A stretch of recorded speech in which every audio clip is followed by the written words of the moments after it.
Okay. See, it's got to the point where we need to be honest. Stats have ruined football officially for the last 10 years. Stats have completely overtaken what's important. Team accolades. Bruno Fernandes, yeah? Brilliant player. Brilliant player. The best player that Man United have had for the last 5-6 years. That's a fact. Nobody can dispute that, yeah? Even Ronaldo's been here. It's always been Bruno. Bruno's been the most consistent top performer, yeah? Player of the season, 100%. He should be in the conversation. But he shouldn't have won it, yeah? Because let's break it down, yeah? So when we talk about top assists, Bruno currently, time of recording, 20, and then half of them 10 from open play, and the team never won anything. But when you consider Mesut Ozil, KDB, actually we'll talk about KDB, 19-20 season, yeah, he had, I think it was 13 goals and 20 assists. 17 of those assists were from open play, yeah, 19-20. That season Liverpool won the league, Man City finished second, yeah. So to me, he deserved it. 13 goals, yeah, 13 goals, yeah, 20 assists, 17. Incredible season, yeah. He is the player, individual of the season. When we talk about this season, in my opinion, it should be the team, it should be an Arsenal player who was consistent in them winning the league. And in my mind, it's David Raya. Other people will say Declan Rice. But for me, it's David Raya. He saved them time and time again.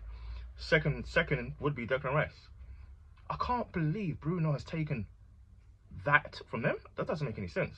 I don't even know who's voting for that Premier League Player of the Season, bro. It don't even make it, brother. That don't make no sense, bro. I really got deep here. Roy Keane's been going on bashing about it's got to be team accolades, and he's 100% right. It's all about the team. The individual stuff comes second. But there's no way the stats have defined why Bruno. I think it's politics because Man United player, big player in Portugal. There's reasons behind why Bruno got it. Because on Footballing Merit, we literally just gave a player that's only got 10 goals in open play and then 10 goals from 10 assists from set pieces, player of the season, above Raya and above Rice. Who else is in a conversation this season? I can't even think about it because I can't think of a more consistent player. Maybe Gabriel. Yeah, it's definitely an Arsenal player because Arsenal have been the most consistent team and they've had consistent players. Bruno's been a consistent player for a team that's not performing on the same level. But when you actually break it down, nah, it shouldn't be in a conversation. Mesut Ozil 15-16. I believe the player of the season was Jamie Vardy. Jamie Vardy won it. Premier League, that was Leicester, innit? Mesut Ozil, I'm pretty sure had 19 assists because I read this stuff all the time. There's absolutely no way that Ozil was going to get that over Jamie Vardy that season because Jamie Vardy was the most consistent player, well, one of 3 consistent players in the team that won the league. Bruno has done nothing with United this season. Nothing. No disrespect. But I don't like how this is played out, bro. It should have been Raya or Rice or maybe even Gabriel for what Gabriel did at the start of the season. But we're talking about consistency throughout the whole season and the team that done something big is Raya or Rice. It's Raya or Rice. It doesn't get that simple.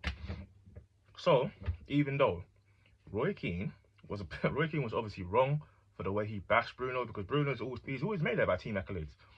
Bruno wants to win trophies with United, but unfortunately, the players that he's playing with are not on the same wavelength as him. That's unfortunate.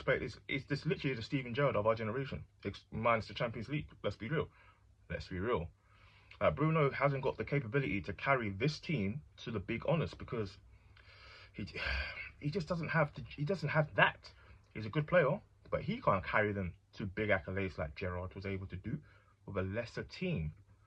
Nah, come on, man. Bruno's an amazing player.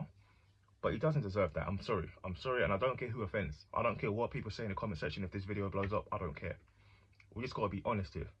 The stats are the reason why he's there. Yeah? You literally watch him play, and he's literally looking to assist more than pass. Like, he's being disingenuous. Do what the game is telling you to do. Because if you're doing what the game's telling you to do, you're gonna get the stats anyway. See what I'm trying to say? That he can't be doing stuff like that, bro. But I'm not mad. I'm just upset that because of stats instead of team honours, like he should have won it if United won something. If United win something, then you're going to take that into consideration. Arsenal back to Premier League. The most consistent player from the team that won the Premier League should have won the Player of the Season this season. It's always going to vary season by season. You see what I'm trying to say? That I don't know. But it is what it is. all I can say is, I hope the people are going to do a more thorough, thorough, like consideration when it comes to picking players like this, because I don't get it. I really don't get it. Now, I'm going to break it down here. Bruno Fernandes should have left United years ago. He's 30, 31. I don't even know how old he is, bro. He should have left United years ago. Man, it's absolutely clear that he's not going to win the big honours with this team. And obviously, they're probably going to extend his contract. He's going to stay another year. Carrick's in charge. What's he going to do next season? We don't know. That he has to see. But Bruno deserves to be winning big honours. That's where his talent lies. But unfortunately, the way United are operating, they've got an inexperienced manager, and the players that are around him, I don't see them winning big trophies anytime soon. To me, Arsenal will win it next year. Carrick's, I don't think the squad is ready. But listen, nobody actually knows. So it's going to be a surprise. We're going to see what United do in the window. We're going to see how much they've got to spend. They're going to see who gets let go. Yeah, we're going to see what the United team looks like after the World Cup. But right now, the current state of affairs, they just finished third. They've been the most consistent team since what, January? I think I'm right about that. I might be wrong. So they've been very, very good since Carrick came in. But they were playing one game a week. One. Yeah. When you're playing multiple, when you're playing multiple, when you're playing in multiple different competitions, it's a bit different. When you're only playing one game and you're basically doing, who can I say, a Fulham, you're only playing one game a week, it's very easy to recover. It's very easy to get ready for the next game.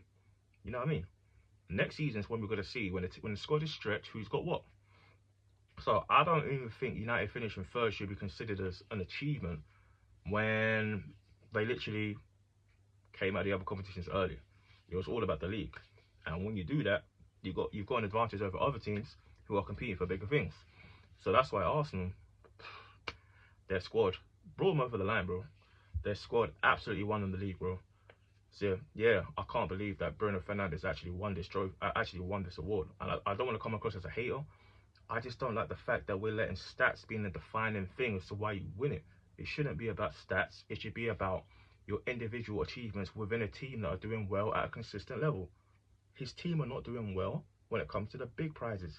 They're going to finish third. For United, let's be honest, United, historically, should be finishing first or second. That's what Alex Ferguson set up this club to do. Yeah? That's what they're about. And they're not doing that. And they're not going to be doing that for a number of years. Yeah? I don't care what Gary Neville says. They're not doing that. They're not. And in my opinion, it's because of the manager's inexperience. Yeah? Look at the players that they've got. Šeško's going to be an amazing talent. Amad Diallo's inconsistent. Yeah? Like, I just think their best players, Kobe Manu, incredible player. I just don't think their best players I don't think the squad is ready. I think they've got too many individual talents. They're going in the right direction. Carrick's going to be an upcoming manager. But I just don't think they're ready to win the league just yet. It's too early, bro. They're not experienced enough at the top level. No, they're not competing for major prizes. They're not stretched. Their squad's not getting thin. We don't know who's coming in. We don't know who's coming out. Cunha and Bremo, they were good signings for this season. But there's absolutely no way those two players, in my opinion, I might be wrong, are going to be enough to win you the league. But next season might be scary. Let's be real. It might be scary. Cunha and Bremo Šeško have got the potential to do something big next season. Fernandes in behind them, Kobe in midfield with them. It's not looking bad. Defensively, we're going to see what we do there. The keeper obviously saved them. Lamins, like they've got components. They've got components. You know what I'm saying? Defensively is what we really need to look at, because right now, who's the most consistent defender? You're going to say it's Maguire. You're going to say it's Martinez. You're going to say it's what's his name, De Ligt. Like the United squad, it's going to be stretched next season. Yeah. Like I don't see what they're going to do next season in terms of competing for the big trophies. They're in the Champions League, going to compete for the Premier League with a squad that's not ready. They need to reinvest into the squad. They really need new players. But yeah, I'm getting sidetracked. This is all about Fernandes, bro. Winning Premier League Player of the Season, congratulations, is a big honour, but I don't think it should have gone to him. I think it should have gone to Raya or Declan Rice, but third place for me would be Gabriel. It's got to be an Arsenal player. I'm sorry. Yeah. So yeah, he's not in the same category as KDB. He's not. He's not in the category of Ozil. He's not. He's an incredible player, but his team are not performing at the highest level for him to be getting that. When Man United are back at the top, then we can chat. That's what I'm going to say. On to the next video, man.